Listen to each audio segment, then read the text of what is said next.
ほっと一息つける場所。こんにちは。バーチャル話し家の竹谷由奈です。贅沢な時間をあなたに。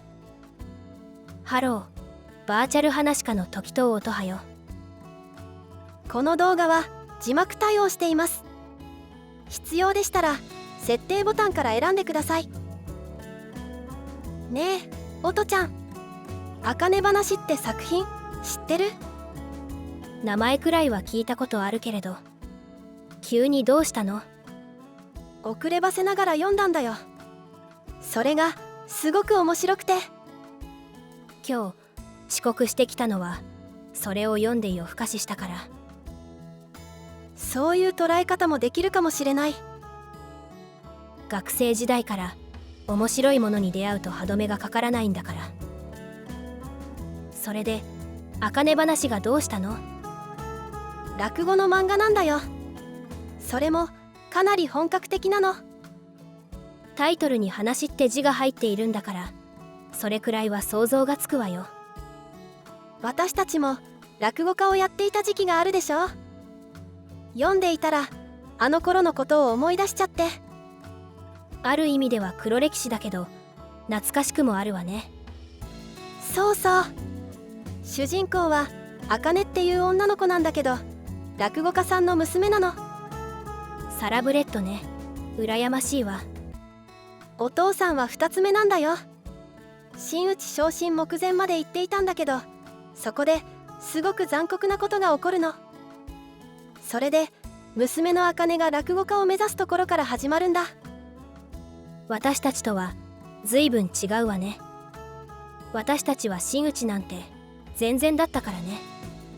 私たちの場合はお笑い芸人を目指して挫折して、その後落語家を目指したのよね。動機としては不純だったかもしれないわ。もう音ちゃん、話の腰を折ってばかり。ユナが何を言いたいのかわからないから、昔のことを思い出すしかないのよ。分かったよ。じゃあ本題に入るね。ええ、ようやくね。私たち落語家としてはあんまりうまくいかなかったじゃない。それで今はここで話し家をやってるじゃない。そうね。あなたと出会ってから挫折ばかり経験しているわね。それは私のせいじゃないよ。私が言いたいのは、私たちがどうして今話し家って名乗っているのかってこと。それは前に高辻さんが言っていたじゃない。語り小屋は落語をやる場所じゃない。物語を語る場所だから、落語家ではなく話し家と名乗ってもらっているって。でも落語も物語といえば物語じゃない？ふと疑問に思ったんだよね。落語と私たちが語っている物語の違いって何だろうって。なるほど、いいところに目をつけたわね。ユナからそういう疑問が出てくるとは思わなかったわ。ちょっと納得いかないところがあるけど、横に置いておいて。音ちゃんは落語と語り小屋の違いって何だと思う？高辻さんに聞いたことはないから、あくまで私の個人的な捉え方になるけれど、落語の源流は安楽庵作伝というお坊さんがまとめた清水章という書物と言われているわ。さすが音ちゃん、詳しいね。作伝はお坊さんでありながら大名の話し相手にもなっていて、そこで面白おかしい話を語って聞かせていた。だから落とし話の名手とも言われたの。すごいお坊さんがいたんだね。私たちが普段オチと言っているものは昔は下げとも言われたわ。話を盛り上げていって最後にストンと落とす。だからオチとか下げと呼ばれるようになったという捉え方があるの。音ちゃん、落語の研究でもしてたの？落語家だったんだからそれくらいは調べたわよ。私そんな話全然知らないんだけど。不勉強なだけよ。ひどい。茜話から始まってとんでもないところに着地したな。あなたが落語と私たちの活動の違いを聞いてきたんでしょう。そうでした。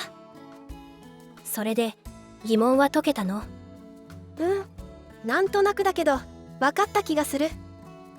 落語は話を落とす、私たちは物語を届けるみたいな感じ。ずいぶん大雑把にまとめたわね。でも悪くないと思うわ。じゃあ最後にもう一つだけ聞いていい？いいわよ。何？音ちゃんは落語家に戻りたいと思ったことある？最後に重い質問をしないでよ。でもちょっと気になって。そうね、戻りたいと思ったことはないわね。そうなの？どうして？高辻さんの考える物語が好きだから。理由それなの？オチになってないよ。ええ、だから落語家に戻りたいと思ったことはないわね。私オチをつけるのが苦手だから。それがオチになっている気もするけど。そうなら落語家だった頃の名残が少しはあるのかもしれないわね。音ちゃんがよかったら茜話のことまた話してもいい？たまにはこういう話をするのも悪くないわね。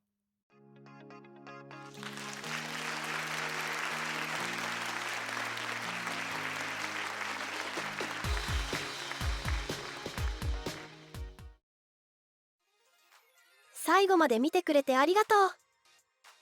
チャンネル登録や高評価、コメントをしてもらえると嬉しいわ。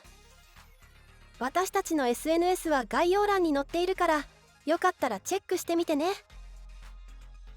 高辻さんの小説版テキストもあるからそちらもぜひ読んでみて。それじゃあ次回の動画まで。ごきげんよう。